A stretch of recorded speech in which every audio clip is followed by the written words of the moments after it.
Good evening. Two men are to face murder charges a year after a man was killed inside Long Lartin prison in Worcestershire. It follows the use of new techniques in genetic fingerprinting. Norman Manning's funeral last year, but grief soon turned to anger that a man could be stabbed to death at a top security prison like Long Lartin and the culprits couldn't be found. Today, almost a year on, Norman Manning's widow said the decision to charge two inmates was a step forward. The campaign carries on until these people go to court. We see what happens there. If for some reason I'm not pleased with the outcome, then I take one step further and fight again. The breakthrough came with a new genetic fingerprinting technique which can be used on poor and minute samples of blood. It has provided enough evidence to charge two inmates. The campaign for a public inquiry into his death continues. His friends say 1,000 signatures have been collected nationwide. Last month, Christopher Smith was also murdered inside Long Lartin. A sex offender, he was beaten around the head. The police say no one has yet been charged. The police have made the biggest seizure of crack cocaine in the Midlands. Senior officers say they believe the drug may have been destined for sale at next month's Birmingham International Carnival. It's worth about £200,000.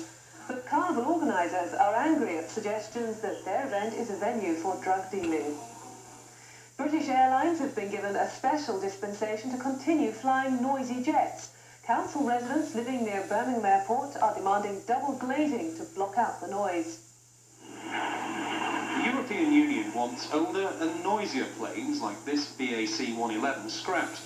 Although it's in British Airways livery, it's owned and operated by Maersk Air.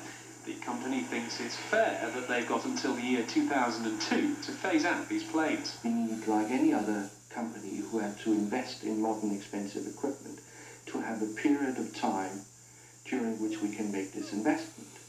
And therefore, I think it is quite reasonable that the company had that period of time so we can afford to make the change in aircraft type.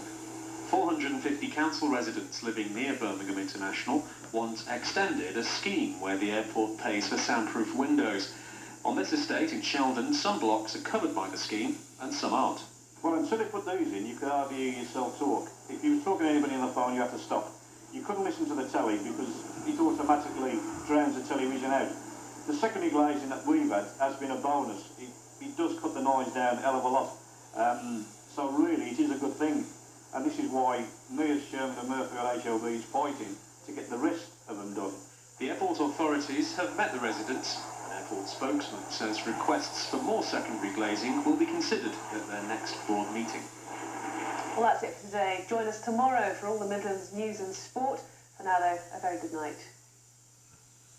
BBC Two's short series of one-off comedies continues now with the story of Nick, a depressed writer whose only friends in the world are his talking geraniums.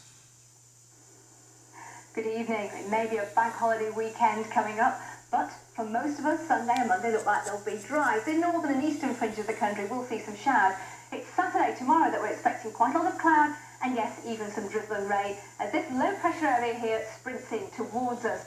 Even by the end of the night, we'll see some low cloud and drizzle returning towards the southwest and parts of South Wales. Widespread cloud cover bringing drizzle and rain to parts of Northern Ireland and the west of Scotland too. Rather drier and finer weather holding in the east, and with the wind easing right off tonight, it could be a bit chilly in some parts of northeastern Scotland. Some of the glens there down to maybe 6 Celsius only. Well, there's the low pressure area. It's going to move in across the country and head down towards the south. Initially, these southeastern areas and East Anglia in particular will be dry and bright with some sunshine, and these areas will hold on to some dry weather and some brightness till well on in the day.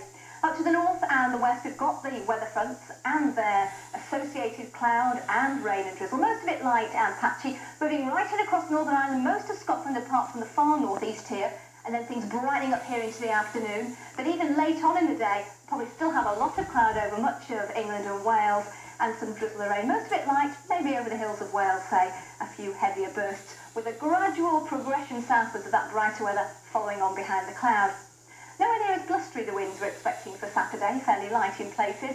Temperatures only in the teens across parts of the north of the country, where we see the sunshine holding longest in southeastern Britain, the warmest weather maybe 22 or or 23. Looking ahead to Sunday and Monday then, we're between high and low pressure. The way the winds come in around that, well, it's going to be windiest in the north and the eastern sections of the country, particularly around the coasts. And here some heavy and even thundery showers with hail likely to push the way down near those eastern coasts during Sunday, slowly dying out from the north during Monday. It means the driest, brightest weather and most of the sunshine will be found in the west and the southwest. Bye-bye.